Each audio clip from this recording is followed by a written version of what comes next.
Welcome to the Full Dive Gaming Podcast, bringing you a weekly dive of all the news, discussion, and condensed nerd talk you need for virtual reality gaming. This podcast is brought to you by OK Studios. I'm Jay Bratt, a VR YouTuber, streamer, and your host for tonight's podcast. I'm Adam Charlton, a software developer, and it feels real good to be back. I feel like I've said that before, but this time I mean it. It's the second time's a charm, right? Second time I'm back, but not only it's me for the first time back in a while, but we have a very special guest tonight, VR YouTuber Lipnox VR. Lip, how about you go ahead and introduce yourself for all of our listeners? Thank you, guys. It's awesome to be on this. This is actually my first podcast appearance on anything, so there you go. You guys are the first ones. First ones and the best ones. But Congrats, it's really a crowning moment. I do Oculus Quest reviews. I cover a lot of indie, smaller titles from App Lab, SideQuest. I also cover stuff on PSVR and PC and just generally VR stuff, having fun. Hey, it's fantastic to have you, Lip. I'm excited. For all of you out there listening, if this is your first time or you're coming back, our podcast is here to keep you up to date in the VR realm. We answer questions from our Discord and Patreon communities, followed by some of the latest and greatest VR news, and then we discuss the games that we've all played recently and kind of discuss VR concepts from there. If you haven't seen our YouTube channel, we're all sitting here right now in virtual reality. We're interacting, we're pointing at each other, we're knocking things that we can't see in the real world over. Make sure you check it out if you haven't seen us there, and come see our lovely virtual faces. Let's talk about some questions. Adam, who had a question this week?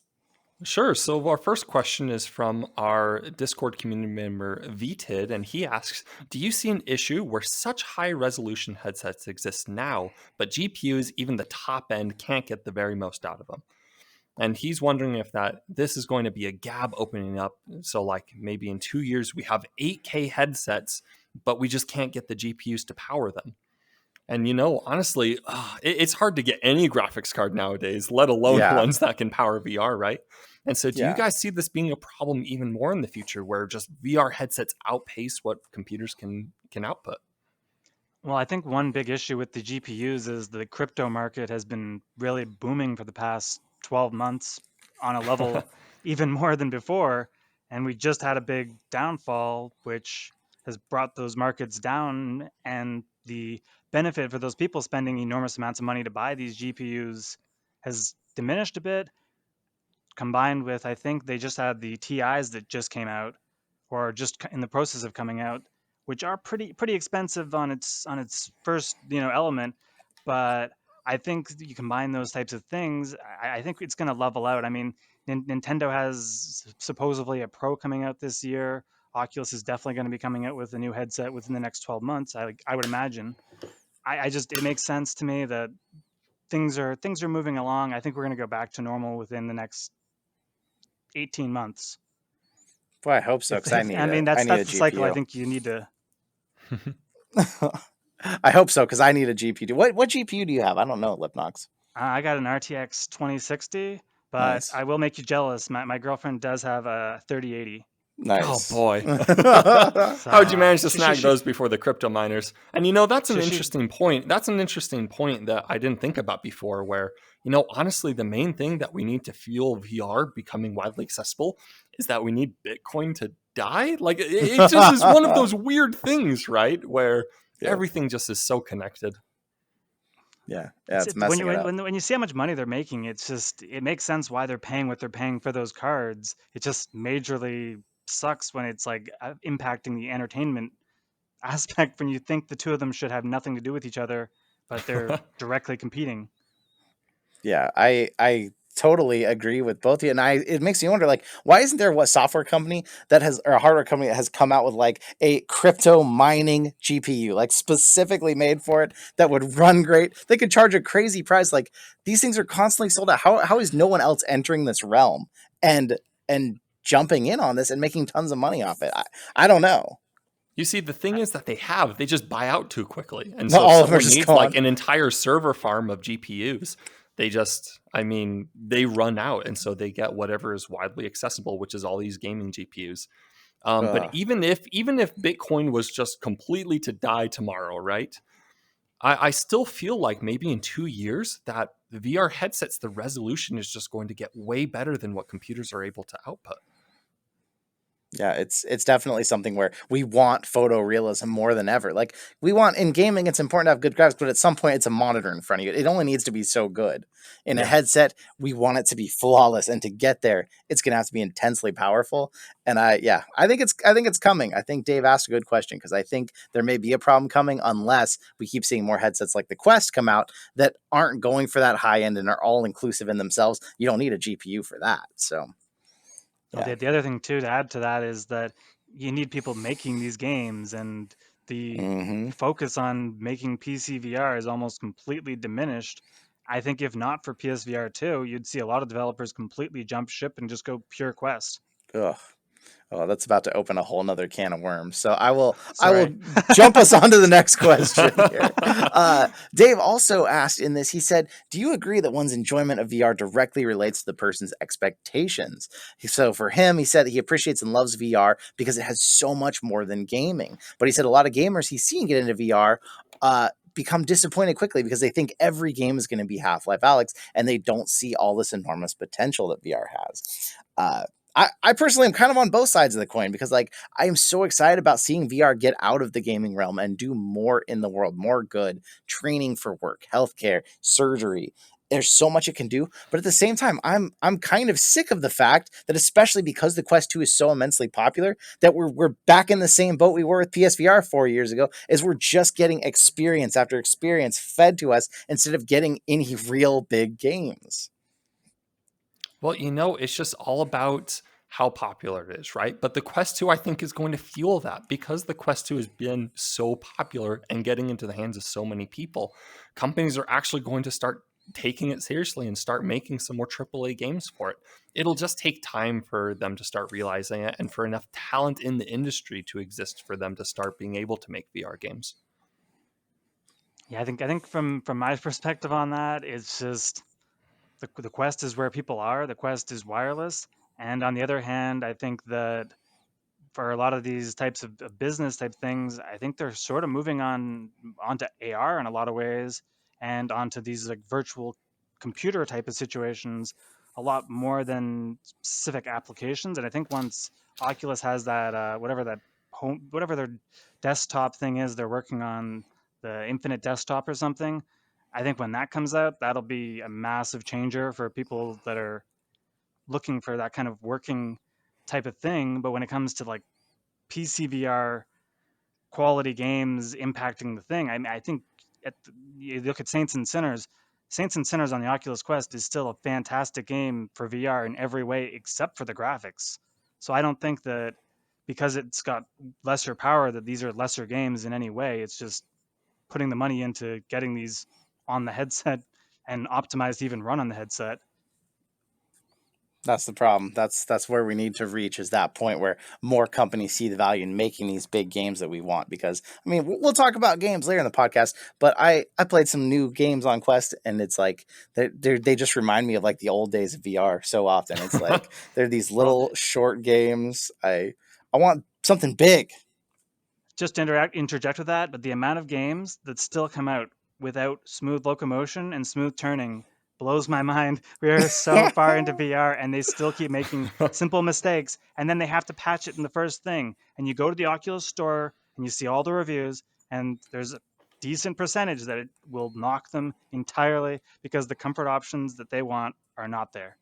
Yep. Well, And they keep and making that the goes same back mistake. to yeah, I just think that goes back to my original point, though, where sometimes it's not lack of desire to make VR games, right? I think that there's just a certain amount of talent in the industry that needs to exist.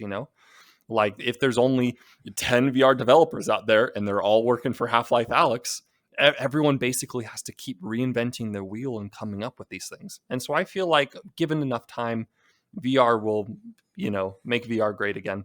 And we'll start seeing a lot of we'll start seeing a lot of AAA VR titles coming out in the near future. I hope. I feel like we've been saying that for years, so I hope so. Well, I hope I'm going so. to keep saying Splinter it till it Cell, happens. it's got to be coming. Like we know Splinter Cell's coming. Like that's got to be a AAA title, right?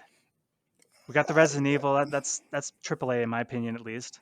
Yeah, we see them now and again, but it's like a sprinkling. I believe we're gonna get there, but I feel like they sprinkle some, and I'm like, here it is, and then it like pauses for a minute. But hey, Well, Saints and Sinners and Half-Life Alyx come out within like months of each other, and then Yep. nothing for Yep. like a year. Exactly. Exactly. Well, great questions as always from our community. If you want to get your questions answered, join our Discord. Let's talk about some news, but first we got to talk about our new sponsor. Adam, do you want to throw that out there for us? I'd be more than happy to. So this week's news segment is brought to you by the OKVR esports team.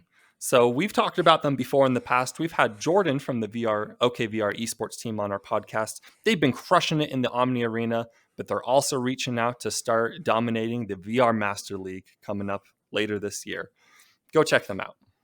Oh, definitely. All right, Jay. Yeah, what's our first news piece this week?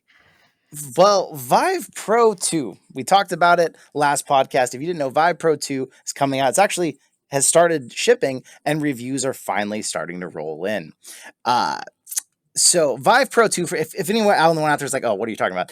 The HTC Vive was one of the biggest headsets in VR in the early days. They then went on to make a Vive Pro that built upon it a little bit. Well, now they're making a Vive Pro 2 to build further on that. And as far as the good specs, it's got crazy high resolution, 120 hertz refresh rate, and then it starts to kind of fall off from there, according to all these reviews that are rolling in.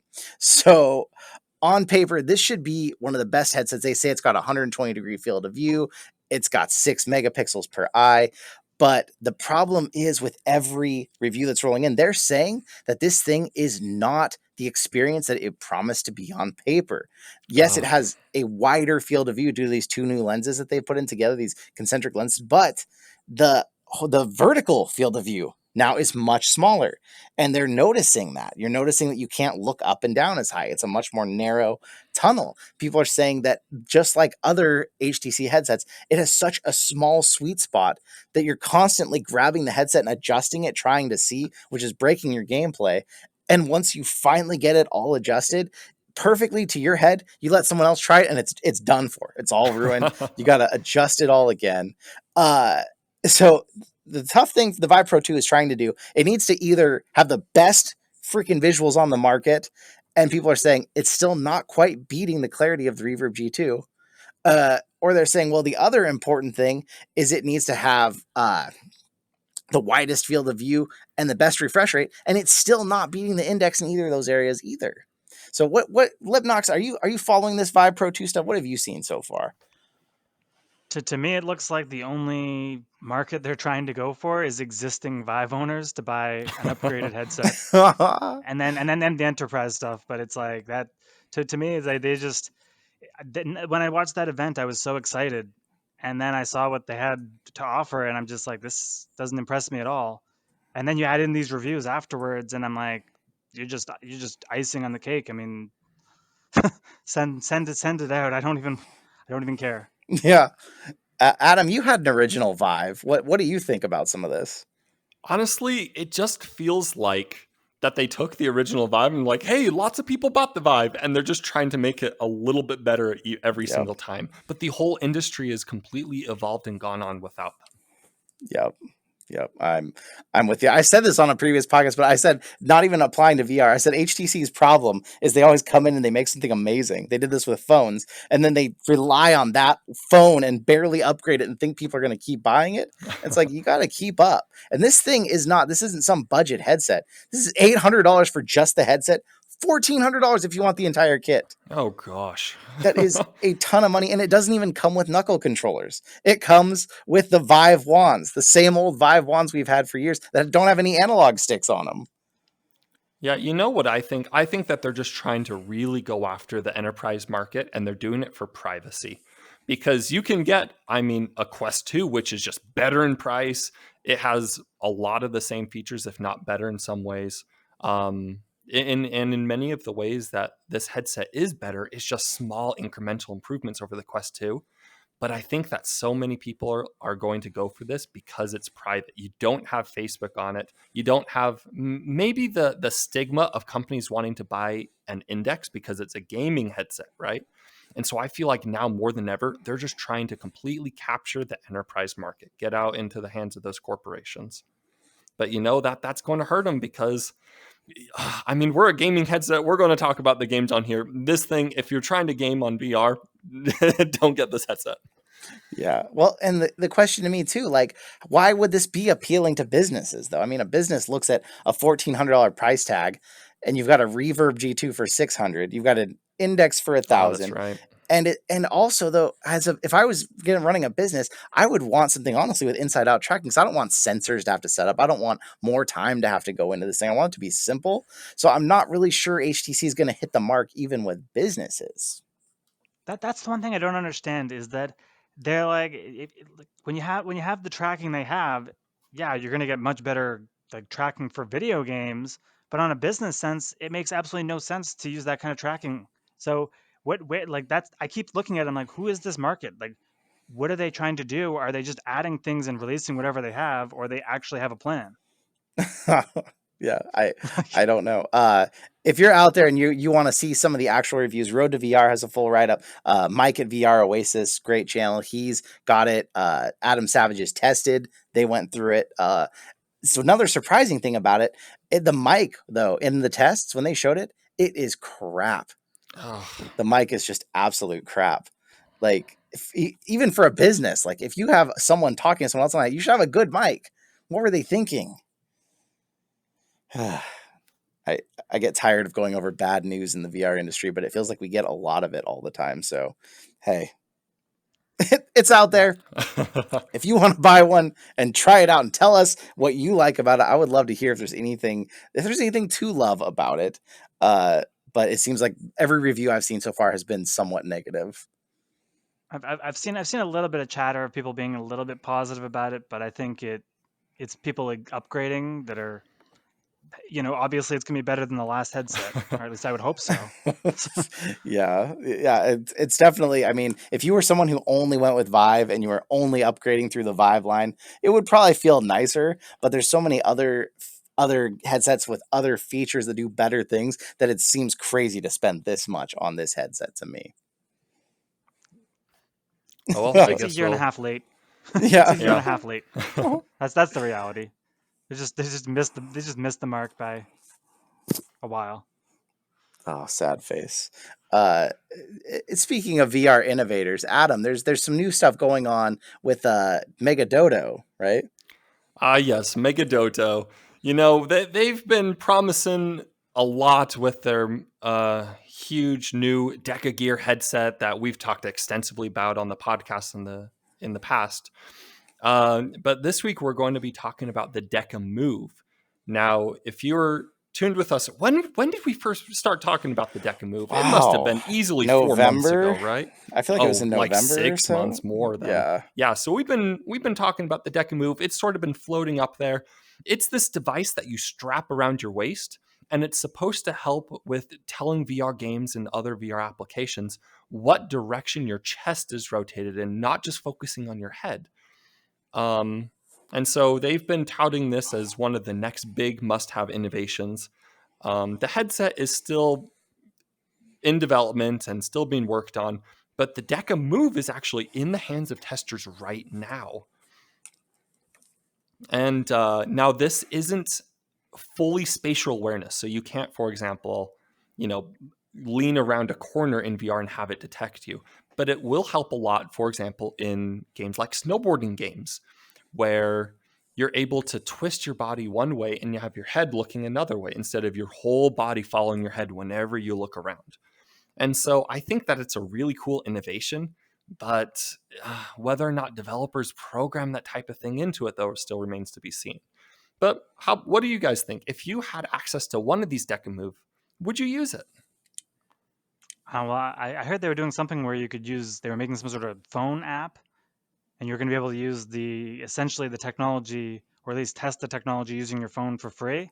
Oh, So, I wow. mean, to me, it's like if that's actually a thing, and I can use the gyroscopes in my phone already to get a feel for what this technology is, and I like it, I'm going to be more likely to invest actual money into it. And I feel like when you have that situation, now you're giving developers an opportunity to program for this without having to buy something else. So when it comes to these smaller developers, especially on the PC VR side, it supports DecaMove is a selling point. You get a bunch of people that are wanting to try it out, and you release a game, could be pretty awesome. I mean, I played bunch of snowboarding games. There's a bunch of, I played the VR skater, and all of these things, like you said, would benefit from the ability to be able to track where your waist is turning. That's an interesting point you bring up. Would you buy a game just because it had a DecaMove? So let's say you had a DecaMove in your collection, you saw this new game, it kind of looks so-so, kind of looks a little mediocre. Would you buy it though if it supported DecaMove? If it looks mediocre, I'm not going to play it anyway. I don't want to buy mediocre games. You're not gonna buy it just for the feature. I kind of understand that question though, because there was times when I had the 3D rudder that I saw it supported a game, and I was like, should I get this game just to see if this is gonna make the 3D rudder better to me? Because I wasn't a fan of the 3D rudder, but the DecaMove, it's totally different. It's a totally different idea, of course. But shooters, if you set a first person shooter to forward is the way your head is aiming, or you set it forward is the way your controller's aiming, it's always a mess. Because I'm holding forward and then I need to reload, so I go to reload and then my body's going this way and that way, or I set it to my head and I'm going forward and I want to look to the side really quick and then suddenly I'm going that way. It is solving a problem that exists. The question is, do people want to buy something? Do they want to have it charged up? Do they want to have to strap it to themselves somewhere? Is all of that worth what this is going to do for gaming? I think competitive shooters, competitive gaming, people are going to use this. I think your average consumer, it's going to be an enthusiast thing. I don't think that many people are going to get that excited about this idea. It's too expensive to just start adding all these accessories, and people only are buying into VR because the Quest is affordable. You start adding in, you need to buy this $300 accessory. Like, you look at the facial trackers and it's like, it looks awesome, but that's really expensive. And now it's like, I could be haptic vest. I'd love to have the Be haptic vest. But you start adding all these accessories in and you're looking at like thousands and thousands of dollars of tech that could easily be outdated in a year. Yeah. Yeah. But not just the money though. It's just like how much time it would take to start putting on all these accessories. VR already, when you get done with work and whatever and want to jump into VR, it's already a commitment to get your computer all set up, get the headset on, make sure that everything's tracked, clear out your space. And then can you imagine having to like strap on another belt and put on a vest for your haptics? It's starting to get a lot of work. This is where they need to team up. Be Haptics and DecaMove need to team up. Put it in the freaking thing, running on the same battery packs, the same Bluetooth connection. Make it so if I want to put a haptic vest on, it's also going to give me the benefit of my character's going to go the way my chest is facing instead. Don't make me keep strapping things on my body. Start teaming up and working together to solve these problems together, and then it's going to be great. Like if they came together, I would gladly do this. Yeah, Deca Gear, you got to call us. Yeah. No, that's exactly where it is, and that's what I think too. Because that's why I'm like, I don't want to buy this stuff now. I want to buy it when you figure out what he's saying. Give me one device that does all these cool gimmicks, and now I'm interested. It's just like it's too expensive to buy them all. It's just like how Be Haptics has partnered with Omni for one of their next treadmills. The thing that's going to hold you into the treadmill is going to be the haptic vest. Ooh, it's perfect. It's a perfect marriage of it. Now you're actually controlling it with your legs. You don't even need the DecaMove though if you're using a treadmill, because you're controlling your direction with your legs instead. So I feel like it's going to fall into obscurity. There might be a better version that comes from this and does well, but this first gen DecaMove, I'll be shocked if it ends up being a well-known accessory for a lot of people. Yeah, but me, on the other hand, I hope that it is successful just because I think that idea needs to move forward where there's some sense of the rest of your body, not just your face and your hands. And so maybe you won't be in the DecaMove, but I hope that the idea itself lives. I kind of wonder if it could be something as simple as like inside out tracked headsets. You just put on a little light up belt buckle or something, and it can see it when you're moving your head around and kind of know which way your belt's facing, instead of having to have one more thing that has to be, plugged in and wired in and set up. There's got to be an easier way. Maybe you can put something in your pocket, even just a little ball you put in your pocket, and that's what it's doing, right? It's just gyroscoped, right? Yeah. It's basically like a pointer. Yeah. But I think that it still remains to be seen what the testers will think of it and how it ends up. But let's move over into our game section. Now, Jay, I know that you've played a couple interesting games this week, haven't you? Yeah. What's been on your mind? Well, Yeah, something happened. Unblocked. Little technical difficulty. So this last week, another Songpack for Beat Saber finally dropped. These things are so few and far between that the community gets pretty excited when we get one. And it is called the Interscope Music Pack. Interscope Mixtape, actually, is what it's called. But it's the music pack, all from Interscope Records, with a lot of popular bands and a whole variety of them. We're talking Kendrick Lamar, LMFAO, Limp Bizkit, Maroon 5, and a bunch of others. Like 7 tracks came out for $10. Oh, those are some big names. Yeah. Lip, you had this was a special thing for you because you had one band you really liked dropped a song on this, right? Yeah, I'm like a diehard Limp Bizkit fan, and in North America, it's been a rough 2 decades. So, to be honest, getting any positive news about the band is something to be excited about. When you add in VR to that, which is already my thing, I couldn't even believe what I was seeing. I was like, Interscope, haha, it'd be funny if Limp Bizkit was in that. They're an Interscope, and then they are in it, and I'm like, no way, like this is insane. Take my money. I'm just emptying my pockets. Can I buy it on multiple platforms? But I think what really blew my mind was I was tweeted about it because I was so excited, and I'm just like, you know what, I'm gonna get some hate for this. I don't even care. I'm so excited, and I did not get any hate. In fact, Beat Saber themselves retweeted me, and I got an enormous amount of love for it. So I'm loving it. And Rollin' is a great song. There's tons of drumming in it. It's a perfect fit for Beat Saber. It really was, and I gotta say, some of the ones that I was more excited about, like the Party Rock Anthem by LMFAO, and just to see, I'm not super big into Kendrick Lamar, but to see a song of his on there, I know a lot of people are going to be excited about that. I actually did not love a lot of the songs, how they were mapped and how they played. They just didn't feel as fun. As I was live streaming, I kept saying, like, I don't know what is going on, but I feel like it's almost a chore to play these right now. Like Limp Bizkit and Gwen Stefani, The Sweet Escape, were the best ones by far. They were the ones I had the most fun playing. But when I was like trying to get through Don'tcha by the Pussycat Dolls and Sugar by Maroon 5, you realize when you're playing a game like Beat Saber how redundant a lot of popular pop songs actually are. And then if the mappers make the mistake of using the same mapping through those redundant parts, it just becomes boring. And that's how I felt about a lot of the song pack. That's a shame. Yeah. What about the difficulty, Jay? How would you say that the difficulty of these songs relates to maybe some of the other song packs that have released? It's all over the board because you play Maroon 5 on Expert Plus and it's like easy, where you play DNA on Expert Plus and it just feels like the notes, you're not even sure what they're mapping it to. You're just all over the place playing it. It's definitely not the hardest song pack by any means. I went and played through it all on Expert. My first run, I full comboed almost all of them and took the number 1 spot on most of them.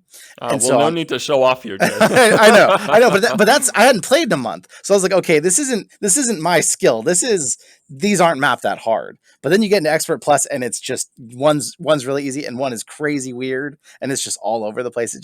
It's weird because we've mostly had song packs that are all the same group, or at least all the same genre, and this thing is just all over the place. So.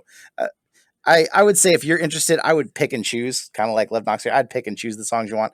If I could go back, I wouldn't have paid for all of these songs. Honestly, I would have probably chosen 2 or 3 of them and moved on. Yeah, that's an interesting point. Can you buy songs individually? Yeah, but you'll pay more. So I think it was $10. Was it $10 for the whole song pack? But then it's $2 a piece if you buy them separately. So it's $14 if you ended up buying them all separately. Okay, yeah. That makes sense. But I mean, for how many songs do we got here? Like 7 songs? Yep. I mean, 7 songs for $10. I mean, for a Beat Saber music pack, that's not all that much. Yeah. Yeah, I think they knew that it wasn't going to be a huge hit. I don't know. maybe I was just so surprised because usually I love the song packs. The BTS song pack was great. The only reason I would say buy this song pack is the environment that comes with it. You're in like this underground car park and the cars are bouncing to the music and stuff. That was actually super cool. What were you going to say, Liv? You actually get that anyways. You can go to your custom thing. You can change the settings to get that. And you don't have to own the song pack for it to work. I always thought you had to have the song pack for that to unlock. I don't know. The car parking one, I had that. I don't know. I was playing the songs in that. Oh, well, if you get the car park anyway, well, then I guess there's no point to the Songpack, right? Maybe Limp Bizkit, and weirdly enough, I don't know how I'm saying this. Maybe The Sweet Escape. That song was actually a blast to play. I'm not super into the song, but the way it was mapped and the happy upbeat music, I enjoyed that. So, what do you think, Adam? I mean, you probably haven't played this at all. Is there even a single song on here you might buy? Honestly, I haven't been one for most of the music packs. And looking through it, nothing's really standing out to me. I think I'm going to just stick with the base Beat Saber experience for now. Okay. Well, I think one of the biggest things with Beat Saber that I don't understand is that when I purchased Rock Band, they had an unlimited supply of new music, and I spent lots of money. They got a lot of my money because they continued to give me music.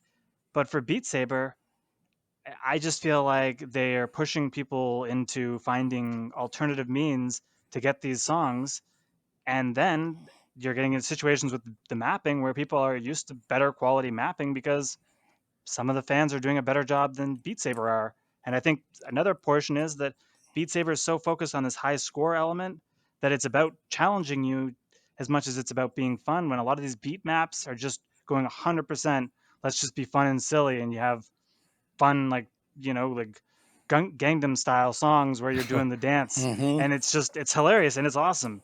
And you picture yourself doing the motions from the music video in the Beat Saber, and it's like I feel like that's a big portion that I think is hurting them so much. And I hope that they can do more packs like this continuously, where I can start picking up my library, because other than the Green Day, the Linkin Park, and this one Limp Bizkit song, I don't really like any of the music that's in Beat Saber. At least not on the level that I am excited to boot up the game. It's good music, but it doesn't get me excited. I mean, Yeah, and especially those in the PSVR crowd who don't have the custom songs, they're stuck with all exactly. this. They're I bought the game stuck to it. twice just for the custom songs. Yep, me too. I bought the game like 4 times for the custom songs. Oof. uh, a big part of your channel is gaming reviews. You talk about new games. Sometimes you play games before they're out. Uh, ForeVR Bowl just came out, right? Or is it Yep. even out yet? Yes, it's out. It came out on the third, I believe. No, not the third. That was 22nd. I don't know. It was a week or two ago. Okay, so it hasn't been too 27th. long. 27th. It came out 27th because Carve came out the same day as it. Well, tell everybody what ForeVR Bowl is for those who don't know.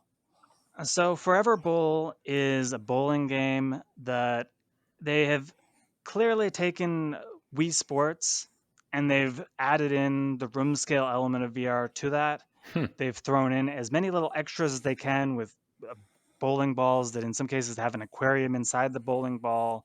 They've added special abilities to some of the bowling balls so you get a mixture of a realistic experience and a non-realistic experience. They've added in multiplayer. There's 6 levels.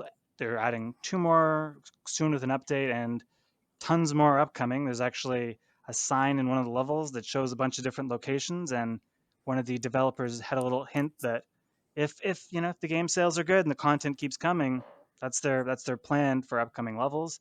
But at the end of the day, for me at least, it's Wii Sports in VR. At least Wii Sports Bowling in VR. Okay, but If, biggest if I can question. summarize it as that. Yeah, but biggest question for those that I'm not going to name any names, but who are truly dreadful at bowling. Can you get bumpers? Yes, there is one course that you can have bumper that always has bumpers, and it's All actually the right. same course that gives you all the future levels. But they did also mention on the Discord, someone asked, "Can we get these bumpers in all the levels?" And he's like, "That's a good idea." So I'm thinking that down the road there's going to be a always bumpers option for those who want it, because I'm not going to lie, one added element of bowling in VR is that I have to go move into my kitchen because I don't want to punch anything. And when you're bowling, you're using a huge amount of space to do the full bowling motion. And I think that's one element with bowling in VR that is the make or break thing. So if you can have something to make that all the easier, or make it so that you're not losing as intensely, it'll probably be a lot more fun for those that maybe can't have that space. And I think premium bowling has an auto aim feature, which kind of alleviates that function. but for ForeVR Bowl, they've gone full realistic. There is one ball that I love using that's called the gutter avoider, and it will lean away automatically as you hit gutters, but it's still, if you still, like, you have to be somewhat knowing what you're doing. Hmm.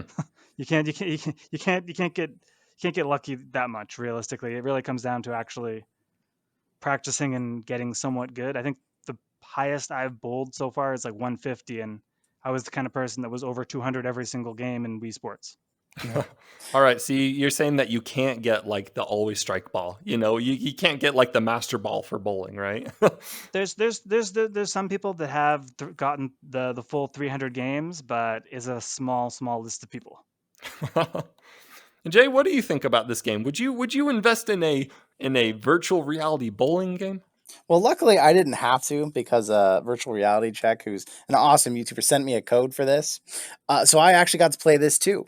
And now a couple things that are different about Wii version. If you think back in the day with the Wii, you did two things before you actually bowled. You chose where your ball was going to be from the left to the right, and then you aimed it down the alley. And then from there, it was kind of based on your wrist motion and how you threw it, what happened, put the spin on the ball. This fully feels like you're really bowling. You stand at the back of the lane, you have your ball, you take your steps forward, you launch it down, and as someone who's done a lot of bowling in real life, it actually felt pretty good. I gotta say, I was surprised. Wow, that's impressive. My first round. Go ahead. I gotta interject. They actually went to a real bowling alley to record all the audio too. It sounds like it. Hey. Well, they did a lot of really cool things too. One other detail about the bowling alley itself is all the non-player characters, the NPCs in it, they're all kind of glitchy looking avatars. So the whole time you think it's actually all multiplayer online people. Like even the people sitting there drinking tea don't look like a really good looking NPC. They look like kind of like a glitchy avatar, and like it's having some ping issues. So I was like going up and waving in people's faces because I was like, wait, are these real people just hanging out in the bowling alley? It made it really a convincing experience. And my first round, it was like the training round. I didn't use any do-overs, but I did have some bumpers up. I ended up scoring a 99, which isn't great for bowling, but it's not terrible. But then when I got in with no bumpers, I still was hitting in that 90 and just over barely 100 range on my own. So it definitely felt like it had some real translation from it because I wasn't just gutter balling. The thing about it that bugged me though was when I went to do my whole bowling move, the last part of the move I rely on is a little bit of a slide in real life. And I was in socks on carpet. I couldn't do that. So I was like, I kind of wonder if I played on my kitchen or something with tile. I wonder if I could kind of get that last bit of motion in and really nail it. The game, it looks great. It looks really good on the Quest.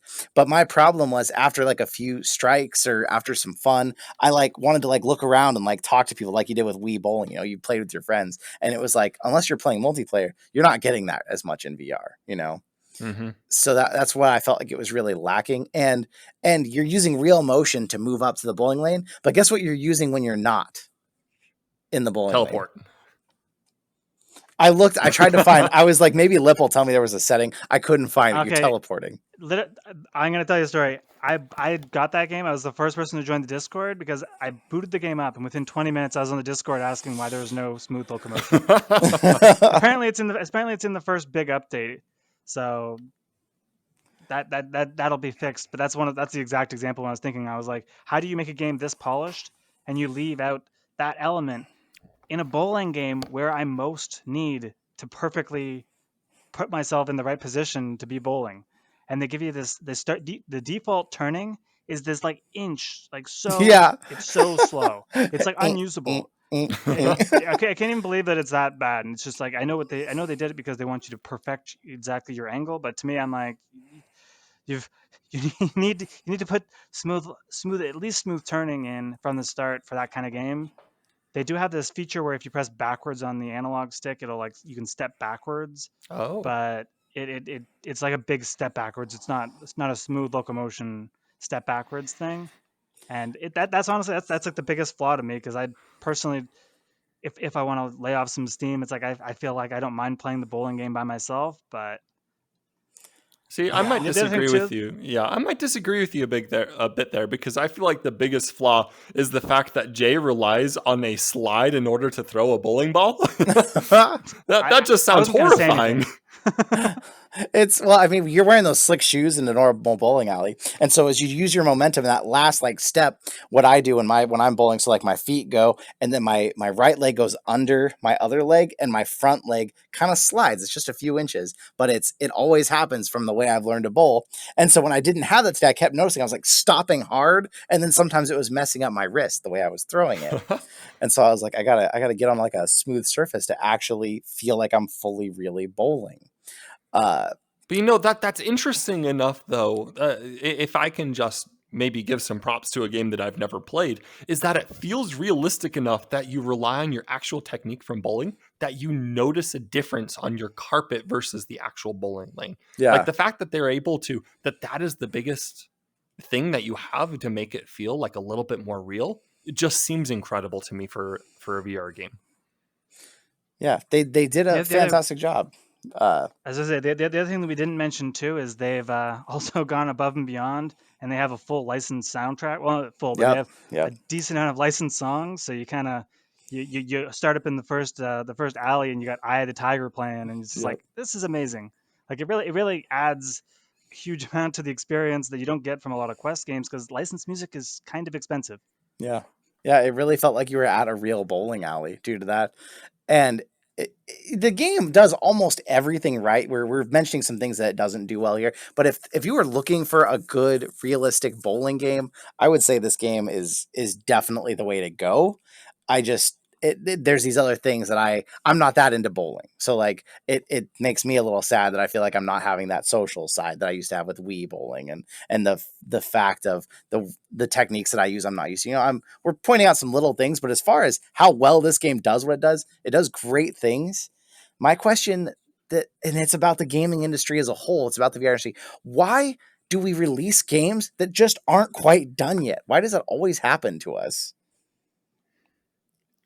Yeah, It's funny because it's like back in the days of I don't have that Nintendo answer. when there was cartridges, they'd release the game done or not done. It was never getting an update. It was just the way it was. So some games were terrible crap, and it's just the way it was. But then we got to like the PS3 time, and it was like most games that came out had good working mechanics, less glitches. And then now that we have the internet, we have updates. All of a sudden, we're back in this mode where we get these games that are like, oh, you want locomotion? It's coming.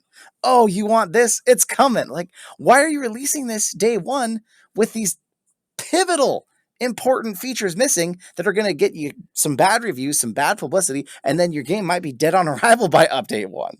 Like, why do we keep doing this? I don't understand. Is it a lack of time to get it done? Is it they're trying to meet an end date to get it done? But it just seems like it's becoming acceptable to the gaming industry, and I personally don't feel okay with that. Well, you keep looking over here at Jay, and You're you a know, developer. I'm the guy Come that's on. well, I mean, I'm the guy that's constantly sitting on an unfinished VR game on my computer, so I don't know if I'm the best person to answer that.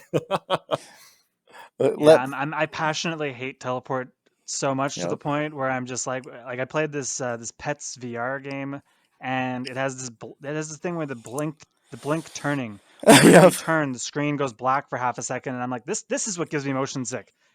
You trying to alleviate my motion sickness is making me sick. Like, and I messaged them, and they're like, oh yeah, we'll have it in some future update, and I was like, okay, well, I'll never play this game again then. And it's just that's exactly it. It's like if you release dead on arrival, I'm not going to come back in a month and play it again. If I refund the game, it's over. Yeah. Yeah. I'm not You buying see, this game. here's what I think the main driving decision is between these things, right? Is that as with most other decisions, it comes down to money. It's expensive to make these kinds of games, and so if you've been working for the last 8 months on a game and you feel like it's nearly there, it's really helpful to get it out in front of people, not just because you want your creation to be shown to the world, but because sometimes you need that little bit extra money to keep funding yourself so that you can push all the way to where you want it to be. And so that's a lot of the reason, I think. That at least kind of makes sense to me. I think when the update is just simple movement options, it's like, really, how much effort, how much additional cost is that costing that you can't have that day one? You can't delay it a week. I mean, like the ForeVR Bowl, delaying it a week would have been good in every way because then they would have also not been competing with Carve. So it's just, to me, it's like makes no sense. And I get it for them. They don't know smooth locomotion, so then now they have to learn how smooth locomotion works because they don't understand. Oh, why is sometimes it tracking by the hand? Why is it sometimes going by the head? Why do some people like this control? Why do some people like the other? And I guess it's confusing for them because for them they're just like, I only want teleport. But for gamers, I think that's the big thing because we are gamers in VR. These people who are maybe not gamers as intensely as we are, maybe they're more technical, maybe they're more, artists. They just don't see how important moving with an analog stick is to us.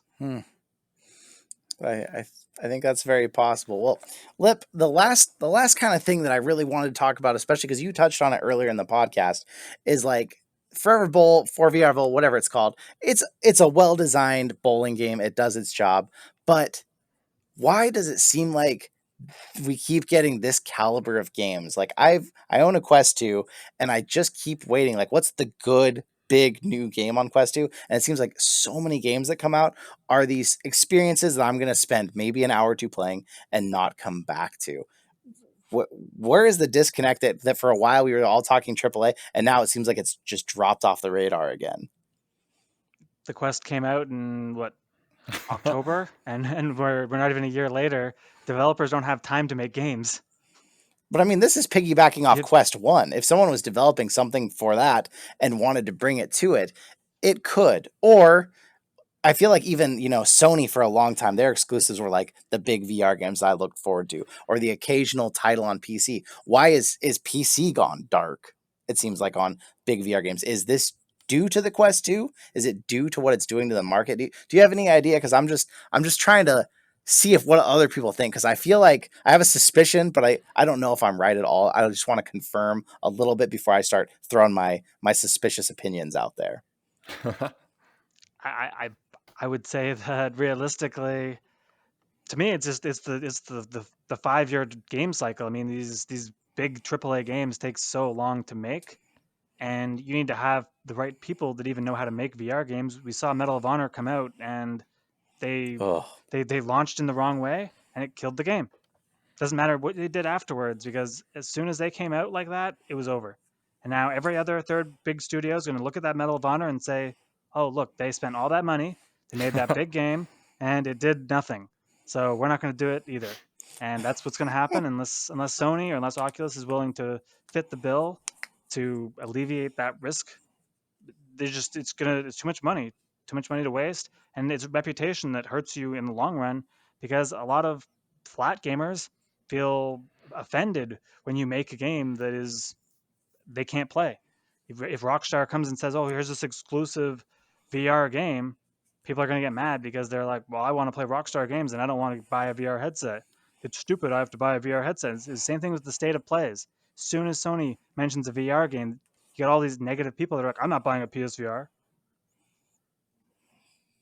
yeah. Well, joke's on them because it's awesome. I No, love the Jay, I PSVR. want you to give into the dark side a little bit. You got to tell me the deep conspiratorial thoughts that you're having about the state of VR.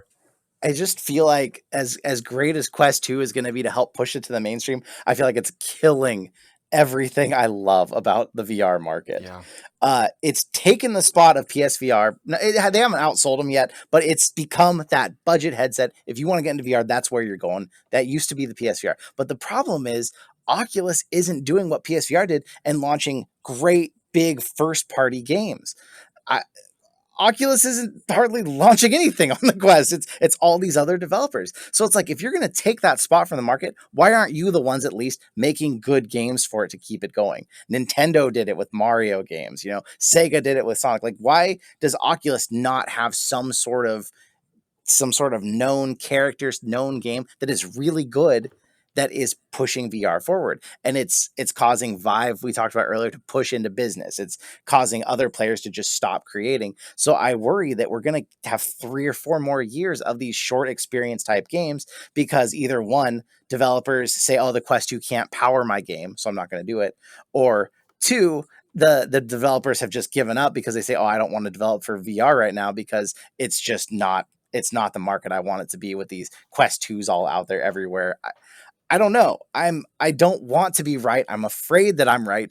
And it's great that we're getting towards mainstream, but that's not good if it just means we're going to be playing all these short style, experience style games again that are unfinished. It was like we were starting to touch on it before the Quest line got big. We were starting to hit those right games and maybe see some trajectory. And I just feel like it's kind of slowing down. And I don't want that. I think I have the answer to your question. So I think Oculus thinks it's easier to just buy who's already successful. They bought Beat Saber, they bought Gecko VR, they bought Onward. So they'll just buy what's successful and then have those people just keep making them games. And that's their way they're going to do branding. They won't make their own brand and risk it not succeeding. They'll just basically buy the successful ones and make sequels. And I think that's where it's going. But what you're saying is Oculus there's no mascot. There's nothing that makes you think I need to buy an Oculus because of that game. Yep. And that is where they're going to fail when a better headset comes along or headsets can compete with them on the same price point. Because when I think of Oculus, I think of Facebook. Mark Zuckerberg is not a good mascot. They need to make a game where Mark Zuckerberg's the main character and the hero, and you play as him and just completely eliminate the vision of the real guy. Like make a Mario version of Mark that we play as, and we think VR is that, and we love it. That would be amazing. What if you did it the opposite? What if you made him the main villain, right? Ooh. Just like a Mark Zuckerberg shaped punching bag. Right? It's Facebook Horizon, but you have to report everyone that offends you. Oh my gosh, what a game that would be. Lipnox VR. I want you to tell our listeners, if they loved hearing you, where can they find more of you? Where do they go? Well, you can find me on YouTube on just search for Lipnox and you'll probably find me, but the proper tagging is Lipnox VR, and that is the main place I post stuff. But you can also find me on Twitter. I'm pretty active on there. Lipnox88 on Twitter. So those are the two places that I got the most following and I'm the most active on. I got other side pages, but you know those pages go. Check them. You're like, I got this Facebook page, 30 people over there, and there's 30 people here, 30 people here. But those are the two places that you're gonna find. Well, Lipnox, it's been fantastic to have you with us tonight. And viewers, feel free to reach out and go check him out. He has some incredible content out there, and it'll help him out a lot. And if you want to get involved with the Full Dive Gaming Podcast, we have a wonderfully active Discord server where you can ask questions that we love to answer on the podcast itself. Truth. And you can provide suggestions to help influence which games we're going to be playing and which games we'll be talking about each podcast. Also, feel free to help support us on Patreon to get the podcast a day early.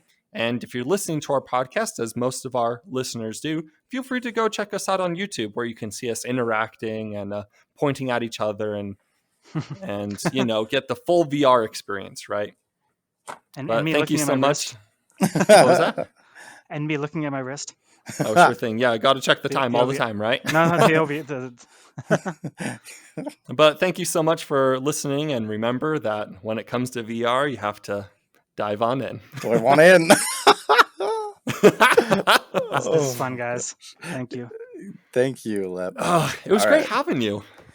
Yeah, it was definitely good times.